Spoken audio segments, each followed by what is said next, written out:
little old school, no school. That's actually a group called excuse me, Hydromental. Song's called Moon. Just jamming out to that all day.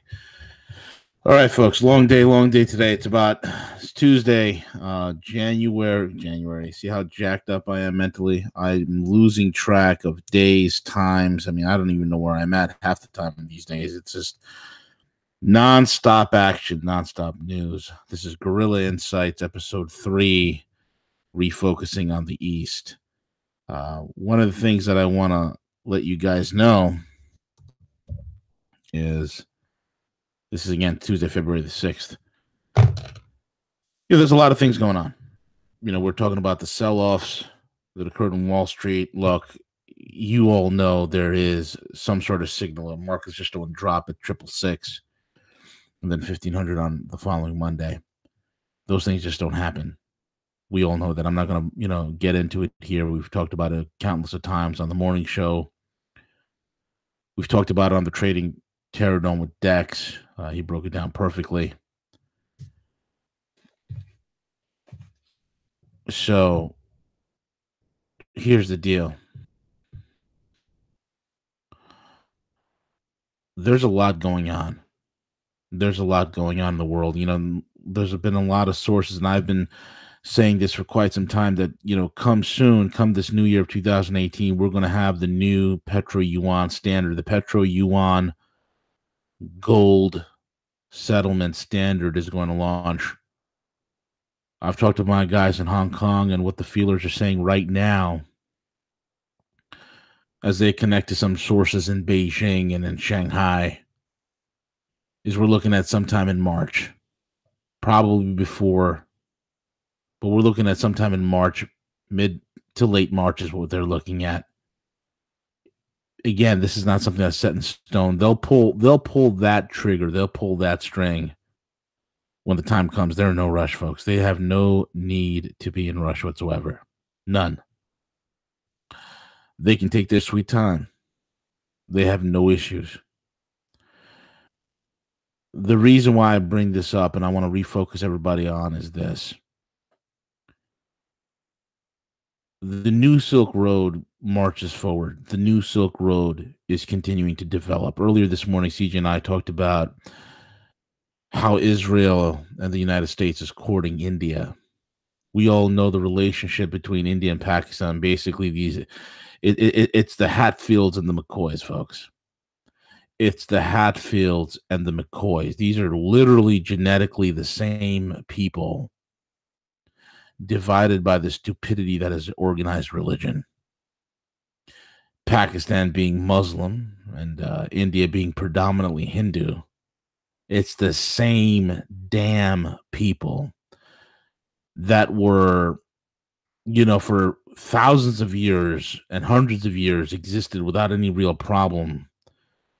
And then thanks to the British invasion and the wonderful strategy of divide and conquer, of creating subcultures and various different types of pocket groups that are all manipulated and can be controlled and used against one towards the other. We have the situation that is the subcontinent. You got India, you got Bangladesh, you got Pakistan. At one point, all of this was just a hodgepodge of nations coexisting in a very loose border. So the U.S. and Israel seeks to exploit that, and they send Bibi Netanyahu over there to Narendra Modi, who I'm still trying to get a good read of who the guy is and what he's all about. He comes off as a nationalist. Then you see him playing both sides. I get the whole both sides playing thing, but the point of what's happening here, folks, is the weakest point in the Silk Road is India. The weakest point in the Silk Road is the fact that they can be subverted, they can be broken because they have a long-standing feud with Pakistan. India sees China as its chief rival, which I don't know on whose account or who told them that. I understand the whole Kargil war that occurred in 1963 up in the mountains. I get it. I get it. But the point is, this is not a time for rivals to be fighting. There's no time for rivalries. There's only one rivalry in this world, or one problem in this world. There's one enemy in this world, and that rivalry is actually between the multipolar world that is springing upon the stage versus the unipolar Anglo-American establishment deep state empire that's been existing forever. The gray state, the state that you don't see, the state that has its own army, its own air force, the state that has its own methods and means of operations, a state that's accountable to no one, a state that in the last 50 years has overthrown over 30 democratically elected governments, the state within the last decade in and of itself has made much of the world into a hellacious malarkey of mayhem all over. We've seen it in Northern Africa. We've seen it in the Middle East. That's what we're seeing here. So in the midst of all of this nonsense, folks, today, there's construction taking place in Pakistan that has to do with a future Chinese naval base. There is a Chinese naval base that's being set up there right in the Gulf, right in the ocean Gulf, right there, that Pakistani port. They're putting up a Chinese military naval base. Why? Why does the Chinese have a naval base there in Pakistan and another one in Djibouti? Well, folks, what makes the petrodollar strong is that the United States Navy guarantees safe passage of all petroleum export. The Chinese Navy is about to do the same, or going to have an alternative. They don't need to completely supplant. You see, that's what you need to understand. China's not looking to dominate. They're not looking to completely supplant the dollar. What they're going to be doing is they're going to be the crowbar that cracks open the door that would allow a flood of currencies to compete against the dollar, and a flood of commodities to compete against the dollar. And the yuan will be one of the more preferable ones in a basket of currencies that is going to be a lovely alternative to those individuals, institutions, and states that do not want to deal with Uncle Sam. What is our answer to this? I don't know. We don't have one as of yet. We're too busy cleaning house, and rightfully as we should, because I'm telling you this, and I've said this from day one, we're not going to have a place in this new multipolar world. We're not going to have a place in the new global physical economy when we don't have an industrial base. We need to rapidly build an industrial base as quickly as possible. And if it means utilizing a bubble to build an industry, if it means creating bubbles within a market, within the stocks and equities market, in order to allow, and then removing the regulations to allow that bubble-filled fake phony baloney money to stimulate the corpse of a dead economy, to bring it back to life, to get manufacturing going yet again, then that needs to be done. If you don't believe me, ask China, because that's exactly what they did. If we can get a physical economy built up in time, I'd say in the next 5 to 7 years, we can do a rapid expansion, grow our GDP, get the country working again. Then we stand a chance to sit at the table when this whole entire thing goes pop. And it's not going to pop down, folks. I've said it time and time again. It's going to pop up. The market is going parabolic. Dow 30,000, here we come. Gold 2,000, here we come. Bitcoin 30,000, Bitcoin 100,000, here we come. These are all realities that we're heading towards. It's not a matter of if, it's just when. It's just when. Now, the deep state's doing this thing. I mean, today there was reports of a gentleman named Chen Wang.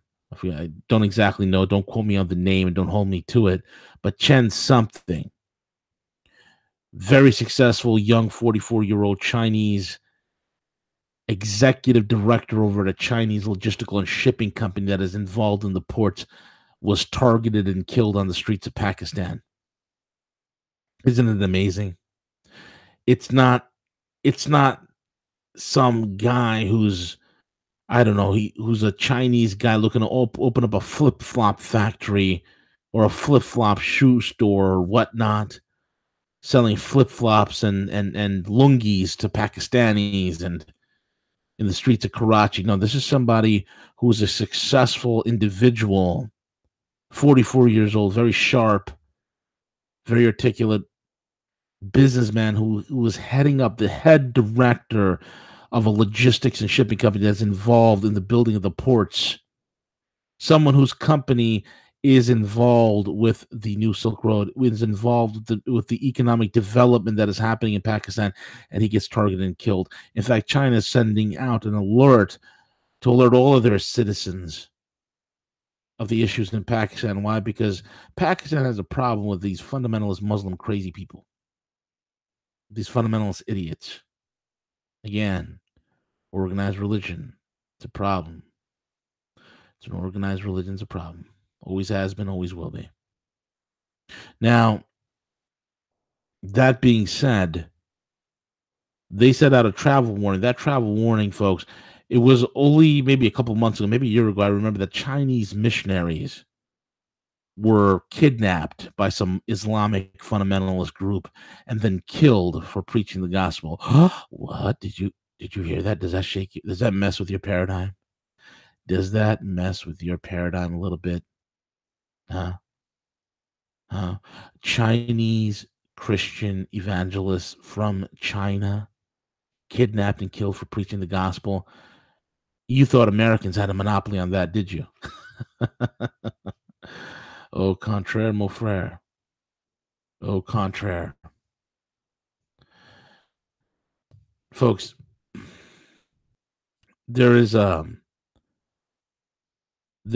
got to understand what's happening. The pivot of Pakistan towards the east, its integration with China, Turkey coming in on the other side, providing a stabilizing force as well as a protection on the western front, so to speak. Iran ratcheting up and being more integrated into this. We're seeing an absolute wall, an absolute paradigm that's about to shift. I'm seeing a crowbar, a pivot point being created right there that's going to cause shock to who? To who? The Saudis. The Saudis. The Saudis, folks that don't know, it's the Pakistan military is the one that protects Saudi royals and prevents coups.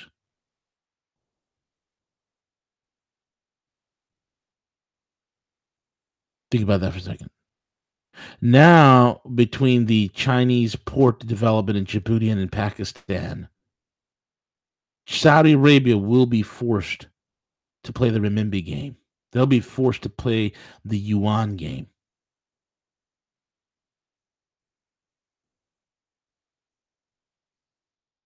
This is a different ball of yarn that the Saudis are not used to. And while the US is trying to get its act together, it's trying to get its house in order, all world trade right now is dominated by China. It has a massive powerhouse of an industrial base. And I've said this more than once, folks. The largest banks, the most powerful sector in China is not manufacturing, it's banking. It's banking. It has all the subsystems and redundancies already built for a post-dollar world. And we're heading there. We could be weeks from there. We could literally be weeks. At this point, I mean, if my sources are correct, we're looking at sometime in March. We are literally weeks away from a petro yuan. And it's not something that's going to take immediate effect. It's not something that's going to take immediate effect. You're going to see a counter to this. How will the U.S. counter a petro yuan? How will the U.S. counter a dying petrodollar? How will the U.S. deal with a Saudi shift? Where's it going to go? How is the US going to deal with China not buying US Treasury notes? How will the US deal with the dumping of treasuries? Simple. You're about to witness the largest stock market run up in world history. Europe, the money has to go somewhere. The inflation has to go somewhere. The pressure relief from the bond market has to go somewhere. The safe harbor has to go somewhere. And it's going to look for the highest performing market in the world. It's going to look for the absolute crazy, insane market that is in the United States. We're going to see a run up like you've never believed, folks. You've never seen. The next 5 years, mark my words, the next 5 to 6 years, we're going to see the biggest stock market bubble, the likes of which you've never seen. There's going to be such a massive rise in equities. There's going to be a massive rise in gold. There's going to be a massive rise in cryptos. And there's going to be ridiculous economic development right here in the United States. Get ready for that. Leverage it. Because once it's over, it's going to be over and it's going to hurt. I think anywhere between the next 5 to 7 years is going to be an economic boom. I don't see any crashes coming. I don't see any sort of downturn. I don't see any of that. 5 to 7 years. After that time period, folks, I think the biggest crash in human history is about to happen. But this gives you an opportunity and a chance for you to build up your wealth. I think we've bought a little bit of a reprieve here, folks. We've bought a little bit of a reprieve. We've been given a reprieve. Use it. Use it. Please don't let this moment pass you by. Do not squander the time that has been given to you because it is a gift. It is a gift. Utilize it. Don't be fearful. This is the Gorilla, over and out.